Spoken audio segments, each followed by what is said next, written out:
नमस्कार, आप देख रहे हैं कालचक्र। मैं हूं श्रद्धा और मेरे साथ हैं प्रश्न कुंडली विशेषज्ञ पंडित सुरेश पांडे जी। पंडित जी, बहुत बहुत स्वागत है आपका। नमस्कार।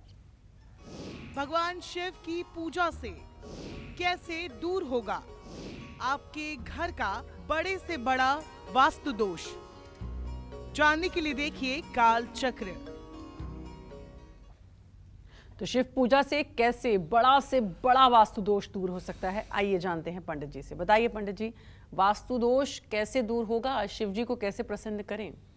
प्रातः स्मरामि भवभीतिहरं सुरेशं गंगाधरं वृषभवाहनमम्बिकेशं खड्वांगवरदाभयहस्तमीशं संसाररोगहरमौषधमद्वितीयम्। ओम नमः शिवाय।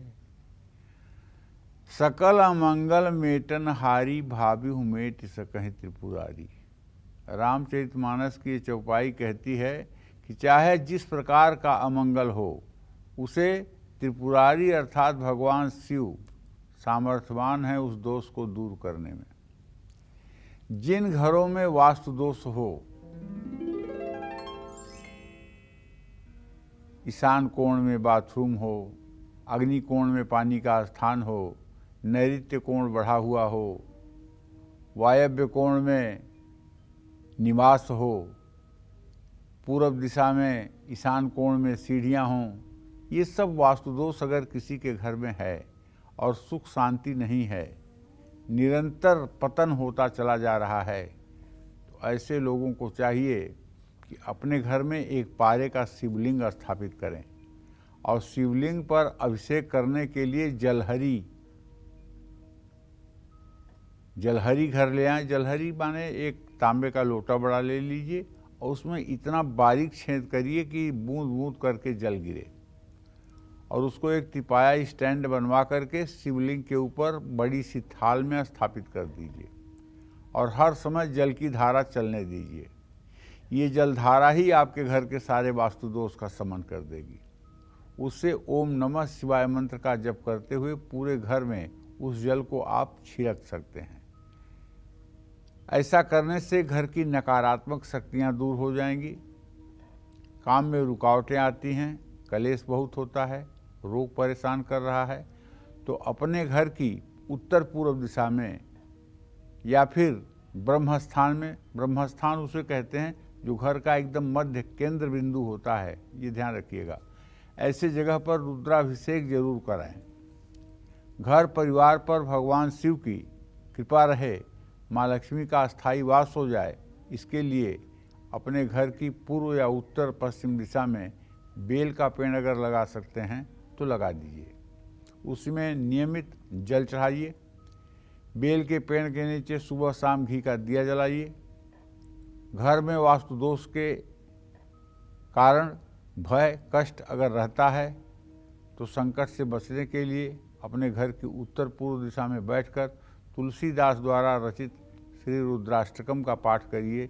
नमामि समीशान निर्वाण रूपम विभुम व्यापकम ब्रह्म वेद स्वरूपम। तो कहने का मतलब ये है कि किसी प्रकार का अगर भय आपके मन में है तो अपने घर में 40 दिनों तक शिव चालीसा का पाठ अनवरत जरूर करें। घर की पूर्व दिशा में अर्धनारीश्वर रूप की पूजा करने से वैवाहिक जीवन सुखी रहता है। भय से मुक्ति के लिए सोमवार को किसी भी खुले स्थान पर धतूरे का पौधा लगाने से भी लाभ मिलेगा। जय मां विंध्यवासिनी। भगवान शिव की कैसी प्रतिमा घर पर लगाने से लग सकता है वास्तु दोष और आपकी परेशानी और भी बढ़ सकती है, ये भी जानेंगे हम पंडित जी से। लेकिन उससे पहले कॉलर हैं रीता जी हरियाणा से। रीता जी, बहुत बहुत स्वागत है, बात कर सकती हैं आप पंडित जी से। हेलो। हाँ बोलो रीता। पंडित जी प्रणाम। सुखी रहिए। पंडित जी, मैं अपने बेटे के बारे में जानना चाहती हूँ। उसका जन्म है 16 जनवरी 2009 शुक्रवार सुबह के 8:40 पे। उसके भविष्य में वो किस क्षेत्र में पढ़ाई करे, आप बताएं। क्या उसका विवाह हो पाएगा कि नहीं, आगे पढ़ाई कर पाएगा कि नहीं? देखिए, विद्या भाव का स्वामी बुध है। बुध और शनि द्वितीय द्वादश की स्थिति में है। पढ़ाई की स्थिति उनके बहुत अच्छी नहीं चल रही है। पढ़ाई उनकी सामान्य से नीचे के स्तर पर जा रही है। उनकी पढ़ाई अच्छी हो इसके लिए उनसे कहिए रोज़ हनुमान चालीसा का पाठ किया करें, मंगलवार को हनुमान मंदिर जाया करें, क्योंकि पढ़ाई की स्थिति ठीक नहीं दिखाई दे रही है। जहाँ तक विवाह का प्रश्न है तो विवाह समय से और ठीक हो जाएगा, उसमें तो कोई दो राय नहीं है, लेकिन पढ़ाई में ही बहुत अड़चन दिखाई दे रही है। पढ़ाई में बिल्कुल भी मन नहीं लगाते हैं। पढ़ाई में इनको मन लगाने की ज़रूरत है और निष्ठापूर्वक पढ़ाई करने की ज़रूरत है, वरना छोटे मोटे व्यवसाय से ही काम चलाना पड़ेगा, कोई बड़ा अच्छा रोजगार नहीं हो पाएगा। जय मां विंध्यवासिनी। और चलिए आप पंडित जी से जानते हैं कि घर में भगवान शिव की कैसी प्रतिमा लगाने से आपका वास्तु दोष और बढ़ सकता है और आपकी परेशानियां बढ़ सकती हैं। कौन सी वो प्रतिमा है पंडित जी? भगवान शिव के कुछ ऐसे रूप हैं जिन्हें घर में स्थापित करने से सही में कुछ न कुछ परेशानियां बढ़ जाती हैं। अपने घर में भगवान शिव की क्रोध वाली कोई भी तस्वीर या प्रतिमा नहीं रखनी चाहिए जिसमें भगवान शिव क्रोध किए हुए हो। ऐसी तस्वीर घर में रखना विनाश का प्रतीक है। भगवान शिव की क्रोध वाली तस्वीर घर में स्थापित करने से नकारात्मक ऊर्जा बढ़ती है। नटराज की मूर्ति बिना वास्तु एक्सपर्ट से पूछे अपने घर में बिल्कुल ना लगाएं, और मेरा कहना है कि ना लगाएं। भगवान शिव की तस्वीर गंदे स्थान पर भूल करके भी ना लगाएं। भगवान शिव की तस्वीर घर में जिस भी स्थान में रखी है उसकी हर रोज़ पूजा जरूर करें या धूप बत्ती जरूर दिखाएं। ऐसा न करने से वास्तु दोष बढ़ता है और धन हानि होती है। भगवान शिव की खड़ी मुद्रा की तस्वीर कभी भी घर या ऑफिस में नहीं लगाना चाहिए। भैरव भगवान शिव का ही रूप हैं, लेकिन भैरव जी तंत्र मंत्र विद्या के देवता माने जाते हैं। ऐसे में घर के अंदर भैरव जी की उपासना नहीं करनी चाहिए। तो कहने का आशय यह है कि भगवान शिव की जितनी शांत मुद्रा होगी उतना ही ज़्यादा परिवार के लिए फलदायी होगा। और जो लोग भगवान शिव की शांत मुद्रा का ध्यान करते हुए शिव तांडव स्तोत्र का पाठ करते हैं और अपने दोनों हाथों में मंत्र के साथ पुष्पांजलि लेकर के सफ़ेद फूल शिवलिंग पर अर्पित करते हैं, उनका ये जीवन साकार हो जाता है और अगला जीवन भी धन्य हो जाता है। जटाटवी ज्वल प्रवाह पावित स्थले गले वलंबितां भुजंग तुंग मालिकां डमड्डमड्डमड्डम निनादवड्डमर्वयं चकार चंड तांडवं तनोतु नः शिवः शिवम्। जटाकटाह संभ्रम भ्रम निलिम्प निर्झरी बिलोल बीच बल्लरी विराजमान मूर्धनि धगद धगद धगद धगद धगद ज्वल ललाट पट्ट पावके किशोर चंद्रशेखरे रति प्रतीक्षण मम धराधरेन्द्र नंदिनी विलास बंधु बंधुर स्फुर दिगंत संतति प्रमोदमान मानसे कृपा कटाक्ष धोरणी निरुद्ध दुर्धरापदी को दिगंबरे मनो विनोद में दुवस्तुनि। इस तरह से शिवतांडव स्तोत्र कहते हुए दोनों हाथों में मंत्र पुष्पांजलि लेकर के शिवलिंग पर या शिवालय में जो लोग अर्पित करते हैं उनकी सारी मनोकामना भगवान शिव सद्यः पूर्ण करते हैं, इसमें कोई दो राय नहीं है। और जो लोग भगवान शिव की मानस पूजा रोज करते हैं, मैं विश्वास के साथ कह सकता हूँ कि ऐसे लोग अपना ही नहीं अपने पूरे कुल का उद्धार कर देते हैं। जो लोग भगवान शिव की मानस पूजा करते हैं, मानस पूजा अगर भगवान शिव की आप नित्य करते हैं और मानस पूजा करके आप जप करते हैं, अजपा जप करते हैं, तो भगवान शिव की अपार कृपा हर समय आपके साथ रहेगी, इसमें कोई दो राय नहीं है। जय मां विंध्यवासिनी। सोनभद्र से कॉलर जुड़ चुकी हैं धृतिका जी, बहुत बहुत स्वागत है, बात करिए पंडित जी से। हेलो। हाँ हेलो पंडित जी, प्रणाम। खुश रहो। हम सोनभद्र से घृतिका बोल रहे हैं। बोलो। मेरा डेट ऑफ 22 मार्च 2002। हमको अपने करियर के बारे में जानना है, किस क्षेत्र में जाएं। और हमारे घर में बहुत सारे पीपल के पेड़ हैं, हम उसको निकाल सकते हैं? अगर बहुत छोटे छोटे पेड़ हों, 2 इंच 4 इंच के हों तो आप निकलवा सकती हैं, लेकिन अगर पेड़ बड़े हो गए हों तो उनको निकलवा करके किसी दूसरे जगह लगवाना चाहिए। और जहाँ तक करियर का प्रश्न है तो घृतिका, जो तुमने प्रश्न किया है, तुम्हारे 10वें भाव में बृहस्पति है। तुम्हारा करियर शिक्षा के क्षेत्र में हो सकता है। शिक्षा के क्षेत्र के अलावा और कोई दूसरा क्षेत्र नहीं बन रहा है जिसमें तुम्हारा करियर हो सके, तो इसलिए आप कोशिश करिए शिक्षा के क्षेत्र में अपना करियर बनाइए। रोहतक से कॉलर जुड़ चुकी हैं। अनीता जी, स्वागत है, बात करिए पंडित जी से। हेलो। हाँ अनीता, नमस्कार पंडित जी। सदा सुखी रहो। मुझे अपनी बेटी के और बेटे के बारे में पूछना है। बेटी जी। की डेट ऑफ बर्थ है 16 दिसंबर 1997 जी। और ये बीएससी एग्रीकल्चर की है इसने इस साल कंप्लीट। इसका आगे नौकरी के बारे में और भविष्य कैसा रहेगा इसका, शादी का। और बेटे के बारे में, बेटे की डेट ऑफ बर्थ है 24 मार्च 2002 और ये बीएससी नर्सिंग कर रहा है। अब इस साल सेकंड ईयर है इसका। इसका कैसे रहेगा आगे का भविष्य? देखो, तुम्हारे बेटी की नौकरी तो निश्चित रूप से लग जाएगी, इसमें कोई दो राय नहीं है। बेटी की नौकरी एकदम लग जाएगी, पक्का लग जाएगी, और केंद्र सरकार की नौकरी इसकी हो जाएगी। बेटे के बारे में जहाँ तक प्रश्न है, तो बेटे को थोड़ा सा अपने करियर में स्ट्रगल करना पड़ेगा। उसको चाहिए कि नित्य अभी से दुर्गा चालीसा और हनुमान चालीसा का पाठ किया करे। मंगलवार को हनुमान मंदिर जाया करे और हनुमान मंदिर जा कर के बूंदी के लड्डू और तुलसी के पत्ते हनुमान जी को चढ़ाया करे। ये उपाय अगर 2-3 सालों तक करेगा तो उसकी भी आजीविका अच्छी हो जाएगी। जय माँ विंध्यवासिनी। और एक और कॉलर हमारे साथ जुड़ चुके हैं, कल्पना जी कानपुर से। कल्पना जी, बात कर सकती हैं आप पंडित जी से। प्रणाम पंडित जी। हाँ, सुखी रहो कल्पना। मैं कानपुर से बोल रही हूँ पंडित जी। मुझे अपने बेटे के बारे में पूछना है, जिसकी डेट ऑफ बर्थ 13 जनवरी 2009 है। जी। मैं पूछना चाहती हूँ पंडित जी, वो अपने कैरियर में कैसे करे, किस क्षेत्र में पढ़ाई करे कि उसे सफलता मिले। और मेरा दूसरा सवाल है पंडित जी, मैं अपने पति के बारे में पूछना चाहती हूँ, जिनकी डेट ऑफ बर्थ 7 दिसंबर 2080 है। उनके कार्य क्षेत्र के बारे में पूछना चाहती हूँ, किस क्षेत्र में सफलता मिले। देखिए, ऐसा है, आपके बेटे के बारे में ये कहना चाहूँगा कि अभी 13 साल का हुआ है। इसको आप पढ़ाइए, आगे कॉमर्स की पढ़ाई करवाइए, और कॉमर्स की पढ़ाई करवा के या तो इससे सीए करवाइए या तो इसे वकालत की पढ़ाई करवाइए। इसी 2 चीज़ों में इसका अच्छा करियर होगा और सफलता प्राप्त करेगा।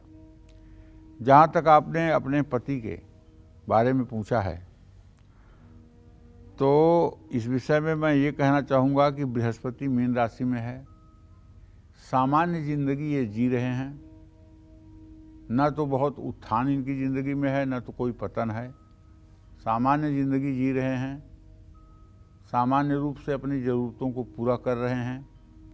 लेकिन अगर रोज़ राम रक्षा स्तोत्र का पाठ करना शुरू कर दें सुबह शाम, और उसके बाद हनुमान चालीसा का भी पाठ करें, तो मैं पूरी जिम्मेदारी के साथ कह सकता हूँ 6 महीने के बाद ज़िंदगी इनकी बदल जाएगी और सफलता इनके चारों तरफ आगे पीछे घूमेगी। बस करना ये है, राम रक्षा स्तोत्र का पाठ करना है, हनुमान चालीसा का पाठ करना है, राम दरबार का चित्र लगा करके उसकी पूजा करनी है, और सुबह शाम कपूर से आरती करनी है। इतना करने के बाद फिर कोई संकट जीवन में नहीं रह जाएगा। जय माँ विंध्यवासिनी। और एक और कॉलर हमारे साथ जुड़ चुके हैं, सागर राजस्थान से। सागर जी, बात कर सकते हैं पंडित जी से। जी, हमारा जन्म 10/2/2005 का है जी। हम पंडित जी, हम अपने करियर के बारे में पूछना चाहते हैं। किस चीज़ के बारे में पूछना चाहते हो? करियर के बारे में कैसा रहेगा? तो सागर, ऐसा है बेटा कि तुम्हारे 10वें भाव का स्वामी मंगल है, लग्न का स्वामी शनि है, मंगल शनि पंचम नवम है। करियर तो तुम्हारा बिल्कुल ठीक दिखाई दे रहा है। तुम चाहो तो नौकरी भी कर सकते हो, चाहो तो व्यवसाय भी कर सकते हो। व्यवसाय करना चाहोगे तो इलेक्ट्रिक इलेक्ट्रॉनिक का व्यवसाय करना, कंप्यूटर लैपटॉप मोबाइल का व्यवसाय करना, गाड़ी घोड़े का व्यवसाय करना, स्क्रैप का व्यवसाय करना, और अगर नौकरी करना चाहते हो पुलिस में, CISF, CRPF, मिलिट्री, इन सब विभागों में कोशिश करना, इसमें आपको सफलता मिलेगी। अगर आप अपने घर में सुख शांति और समृद्धि का वास चाहते हैं, कलेश से मुक्ति चाहते हैं, तो भगवान शिव की कैसी तस्वीर, कैसी प्रतिमा घर में स्थापित करें, आइए जानते हैं। बताएं पंडित जी। देखो, प्रतिमा तो ठीक है, लेकिन अगर सुख समृद्धि चाहते ही हो ना, कि सदा सर्वदा आपके जीवन में आनंद रहे, तो भगवान शिव को और कहीं नहीं, अपने हृदय में बसा लो, उनकी प्रतिमा अपने हृदय में लगा लो। कैसे? आत्मा तुम गिरजामती, हे भगवान शिव, आप मेरी आत्मा के स्वरूप हैं, गिरजामती। और ये हमारी जो बुद्धि है ये पार्वती स्वरूपा है। सहचरा प्राणा, जो हमारी श्वास चल रही है, ये नंदी आदि शिवगण है। सहचरा प्राणा शरीरम गृह, और ये मेरा शरीर आपके निवास करने योग्य स्थान है प्रभु। पूजा ते विषयोपभोग रचना, जो भी वस्तु हम स्नान, चंदन, तिलक, कंघी, प्रसाधन करते हैं, वो सब आपके पूजा का उपचार है प्रभु। पूजा ते विषयोपभोग अर्चना निद्रा समाधि स्थिति, और जब मैं सोता हूँ प्रभु तो ये आपकी समाधि अवस्था है। निद्रा समाधि स्थिति संचार पदयो प्रदक्षिण विधि, मैं चाहे जहाँ चलता हूँ, चाहे सड़क पर चलता हूँ, चाहे खेत में चलता हूँ, चाहे घर में चलता हूँ, हे प्रभु वो सिर्फ और सिर्फ आपकी परिक्रमा है, मैं आपकी परिक्रमा करता हूँ। संचार पदयो प्रदक्षिण विधि स्त्रोतान सर्वागिरो, और जो भी मैं बोलता हूँ हिंदी में, अंग्रेजी में, उर्दू में, फारसी में, वो प्रभु सब आपकी स्तुति है। आपकी स्तुति के अलावा और कुछ नहीं है। आपके स्तुति में कहा गया वो स्त्रोत है। संचार पदयो प्रदक्षिण विधि स्त्रोतान सर्वागिरो, यद कर्मम क्रियते तद दखिलम संभो तव आराधना। जाने अनजाने में मैं जो भी कर्म करता हूँ प्रभु, वो सिर्फ और सिर्फ आपके आराधना का क्रम है, वो सिर्फ और सिर्फ आपके आराधना का क्रम है। शिवोहम शिवोहम। तो कहने का मतलब ये है कि शिव आपके आत्मा रूप में विराजमान हैं, और जो लोग ऐसा समझ करके अपना जीवन जीना शुरू करते हैं कि शिव हमारी आत्मा में विराजमान हैं, ऐसा समझ करके जो लोग अपना जीवन यापन करते हैं, उनके जीवन में वास्तु दोष क्या, दुनिया का चाहे जितना बड़ा दोष हो, सारा दोष क्षण भर में दूर हो जाएगा। क्योंकि प्रभु का वास जो होता है वो मनुष्य के हृदय में ही होता है। एक बार हिमालय ने माता पार्वती से पूछा कि बेटी तुम रहती कहाँ हो? तो उन्होंने कहा, ना हम बसते कैलासे, ना तीर्थे, ना वैकुंठे, न वा करहिचित, वसामी मद हृदयम, वसामी मद ज्ञानी हृदयम भोज मध्य। हे पिताजी, न मैं शिव के साथ कैलाश में रहती हूँ, न विष्णु के साथ वैकुंठ में रहती हूँ, ना किसी तीर्थ में रहती हूँ, मैं तो अपने ज्ञानी भक्तों के हृदय में निवास करती हूँ। तो भगवान का वास हृदय में हो, इससे ज़्यादा सुंदर कुछ हो नहीं सकता है। और मैं चाहूँगा कि हमारे सभी दर्शक 2 मिनट के लिए ही सही आंख बंद करके अपने हृदय में भगवान शिव की एकदम सौम्य मूर्ति का ध्यान करें। जो लोग शादीशुदा हैं, परिवार है, बच्चे हैं, ऐसे लोग भगवान शिव के परिवार तस्वीर अपने घर में जरूर लगाएं। शिव परिवार की तस्वीर घर में लगाने से तरक्की होती है। शिव परिवार की तस्वीर घर में स्थापित करने से सुख शांति रहती है। घर में कलेश नहीं होता है और संतान के साथ मनमुटाव समाप्त हो जाता है। जिस तस्वीर में भगवान शिव प्रसन्न मुद्रा में हों, ऐसा चित्र अपने घर में जरूर लगाना चाहिए। नंदी पर विराजमान भगवान शिव का चित्र घर में लगाने से एकाग्रता बढ़ती है, कार्तिकेय के साथ भगवान शिव और पार्वती का चित्र घर में लगाने से मनोकामना पूरी होती है, सुख सुविधाएं प्राप्त होती हैं, सुख बढ़ता है। जिस चित्र में भगवान शिव की उत्तर दिशा में भगवान विष्णु और दक्षिण दिशा की ओर भगवान ब्रह्मा का चित्र हो, ऐसी तस्वीर की पूजा करने से बीमारियों से निजात मिलती है। तो कहने का आशय यह है, भगवान शिव तो विराट विश्व स्वरूप हैं, पूरा ब्रह्मांड का स्वरूप है शिवलिंग, और भगवान शिव के एक रोम कण में पूरा ब्रह्मांड समाहित है, और इस कण कण में भगवान शिव समाहित हैं। ऐसा विचार करके जो लोग भगवान शिव का स्मरण करते हैं, उनके जीवन में कभी किसी प्रकार का कोई संकट नहीं आ सकता है। मंत्र महामणि विषय ब्याल के, मेटत कठिन कुअंक भाल के। तो भगवान शिव की उपासना से भाव्यु मेटि सकहि त्रिपुरारी। जो असंभव से असंभव है वो भी भगवान शिव के द्वारा संभव है, ऐसी मान्यता शास्त्रों की है। जय मां विंध्यवासिनी। मान सम्मान पाने के लिए, सुखी वैवाहिक जीवन के लिए और संतान सुख पाने के लिए क्या करें, कैसे करें शिव की पूजा, जानेंगे पंडित जी से। लेकिन उससे पहले कॉलर हैं पुष्पा जी हमारे साथ जुड़ चुकी हैं। पुष्पा जी स्वागत है, बात करिए पंडित जी से। पुष्पा जी आप बात कर सकती हैं पंडित जी से। हेलो। हाँ बोलो पुष्पा। हेलो पंडित जी प्रणाम। हाँ सुखी रहिए। मेरा नाम वंदना है पंडित जी। अच्छा वंदना। वंदना पांडे। मैं अपने बच्चे के विषय में पूछना चाह रही हूँ। बड़े बच्चे का 2005 17 जुलाई का पैदाइश है, दिन संडे है, रविवार। और छोटे बेटे का नाम सूरज है, 2012 15 जनवरी जी, संडे ही इसका भी है। टाइमिंग है बड़े वाले का 11:41 और छोटे वाले का 11:41 है, बड़े वाले का 4:16। बच्चे का नाम वासुदेव है, बड़े वाले का। अब कुछ जानना भी चाहती हो कि केवल अपनी बात सुनाना चाहती हो? नहीं, ये पूछना चाह रहे पंडित जी कि हमारा बड़ा बच्चा क्या करेगा, ग्रहणी में है इस बार। चलो वंदना जी, मैं आपको बताता हूं कि आपके बड़े बेटे के भाव का स्वामी बुध है, उससे 10वें भाव का स्वामी बुध है। बड़े बेटे को कहिए कि वो कॉमर्स की पढ़ाई करे, और कॉमर्स की पढ़ाई करके बैंकिंग के क्षेत्र में या इंश्योरेंस के क्षेत्र में अच्छी नौकरी करे, सरकारी नौकरी का योग उसका है। लेकिन वंदना, जो तुम्हारा छोटा बेटा है वो बहुत चंचल और बहुत चपल है, और इसके साथ साथ बहादुर भी है।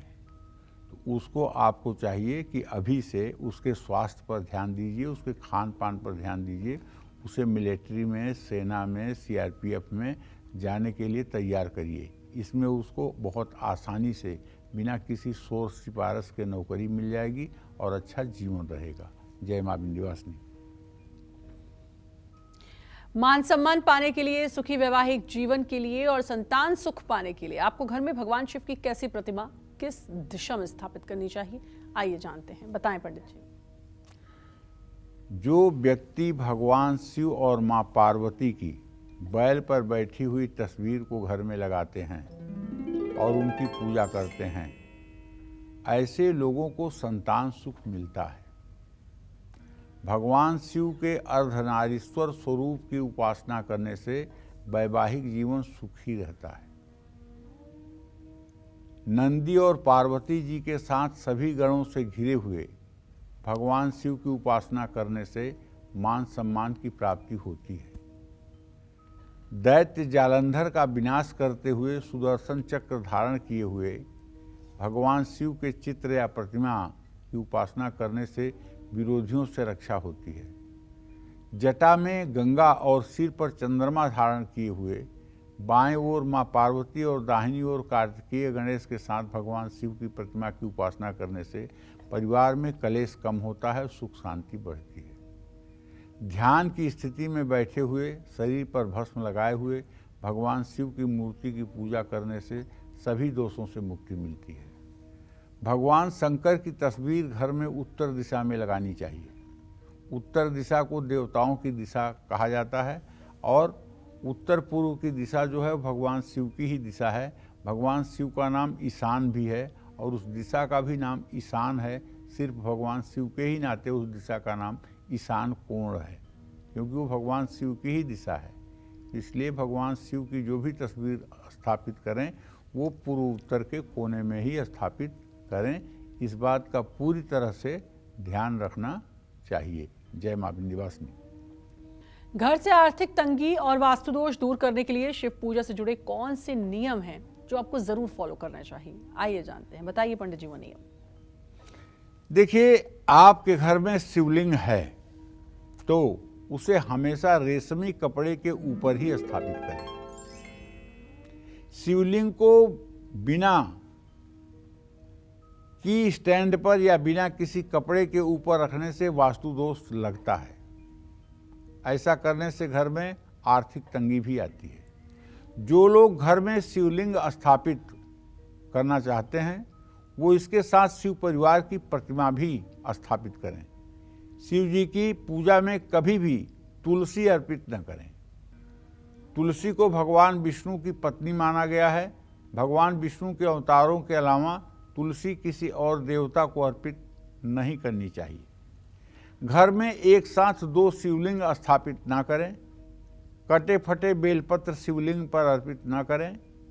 शिव पूजा में दूध दही पंचामृत को कांसे के बर्तन में डालकर कभी ना चढ़ाएं। ऐसा करने से बड़ा दोष लगता है। तांबे की श्रृंगी में मीठा दूध या मीठा जल कभी भी या शहद से कभी भी अभिषेक ना करें। हर समय श्रृंगी के लिए पीतल की श्रृंगी का प्रयोग करें। अगर सामर्थ्य हो तो चांदी के श्रृंगी का प्रयोग करें। यह सर्वोत्तम विधान है शिव पूजन का। जय मां विंध्यवासिनी। झूठा भोजन करना आपकी सेहत और किस्मत दोनों के लिए कैसे खराब है? आइए जानते हैं, बताइए पंडित जी। यातयामं गतरसं पूतिपर्यूषितं च यत उच्छिष्टमपि चामेध्यं भोजनः तामसः प्रिय। गीता में भगवान श्री कृष्ण कहते हैं अर्जुन से कि हे अर्जुन, यातयामम एक प्रहर से ज़्यादा समय से बना हुआ जो भोजन हो, मतलब 3 घंटे से ज़्यादा बना हुआ जो भोजन हो, और जिस फल का रस सूख गया हो और जो प्रकृति द्वारा दुर्गंधित हो, अर्थात लहसुन और प्याज, ये प्रकृति द्वारा दुर्गंधित हैं, पैदा होते ही बदबू करते रहते हैं। पर्यूषित जो संग दोष के कारण जूठा हो गया हो। चयत और हर प्रकार के नशा वाली वस्तु, वो किसी भी प्रकार के एडिक्शन की वस्तु हो, चाहे गांजा भांग शराब कुछ भी हो, वो सब। उच्छिष्टमपि किसी के द्वारा भोजन करके छोड़ा हुआ भोजन। चामेध्यम और हिंसा करके प्राप्त किया गया भोजन। हिंसा जीव मार करके, जैसे मछली खाना, मांस खाना, ये सब चीज़ें। भोजनः तामसः प्रिय, ये तामस पुरुषों को ये भोजन प्रिय होता है। और जो तामसी होता है वो उसके अंदर 3 गुण होते हैं, आलस्य, निद्रा और प्रमाद। आलसी होगा, निद्रा के वशीभूत होगा और कर्म कुछ नहीं करेगा, सपने बड़े बड़े देखेगा। तो भैया मैं ये कहना चाहता हूँ अपने सभी दर्शकों से कि आप जूठा भोजन कभी ना करें, किसी का भी जूठा भोजन ना करें। इससे ना सिर्फ संक्रामक रोग फैलने की आशंका रहती है, बल्कि ग्रह दोष भी लगता है। कुंडली का दूसरा भाव धन के साथ वाणी का भी है। किसी दूसरे व्यक्ति का जूठा भोजन करने से वाणी पर बुरा प्रभाव पड़ता है, वाणी में कर्कशता आती है। जिसका जूठा भोजन खाते हैं उसका अशुद्ध व्यवहार जीवन में आ जाता है। किसी का झूठा भोजन खाने से ग्रह भी परेशान करते हैं। झूठा भोजन करने से कुंडली का धन स्थान प्रभावित होता है, जिससे आर्थिक संकट शुरू हो जाता है। झूठा भोजन करने से कुंडली में भाग्य स्थान यानी 9वां भाव प्रभावित होता है, जिसके कारण भाग्य कमजोर हो जाता है और काम आसानी से नहीं बनते हैं। कोई व्यक्ति अगर भोजन की थाली को लांघ कर चला गया है तो इस भोजन को ग्रहण करने से बचना चाहिए। ऐसा भोजन किसी पशु को खिला देना चाहिए। भोजन की थाली अमृत के समान मानी गई है। ब्रह्मार्पणम ब्रह्मवीरम ब्रह्माग्नौ ब्रह्मणाहुतम ब्रह्मयोतेन गंतव्यम ब्रह्म कर्म समाधिनाम। यह अन्न साक्षात ब्रह्म के समान है। एक साथ बैठकर भोजन करने से परिवार की तरक्की होती है, ये बात पक्की है। जिस परिवार में ज़्यादा से ज़्यादा लोग एक साथ बैठ कर के भोजन करते हैं, ऐसे परिवार की तरक्की को कोई रोक नहीं सकता है और प्रायः लोगों की सेहत अच्छी रहती है। जो परिवार एक साथ बैठकर भोजन करता है उस घर में माँ लक्ष्मी हमेशा निवास करती है। जिस भोजन में बाल निकल आए ऐसा भोजन ग्रहण नहीं करना चाहिए। और अगर आपके भोजन में बार बार बाल निकल रहा है और घर में किसी के थाली में बाल नहीं निकल रहा है, केवल आपके थाली में बाल निकल रहा है, इसका मतलब कि आपका राहु खराब हो रहा है। आपको 7 अनाज 1-1 किलो और 1 कंबल ये शनिवार को किसी ज़रूरतमंद भिखारी को दान कर देना चाहिए, तब इससे आपको निजात मिल जाएगी। जय माँ विंध्यवासिनी।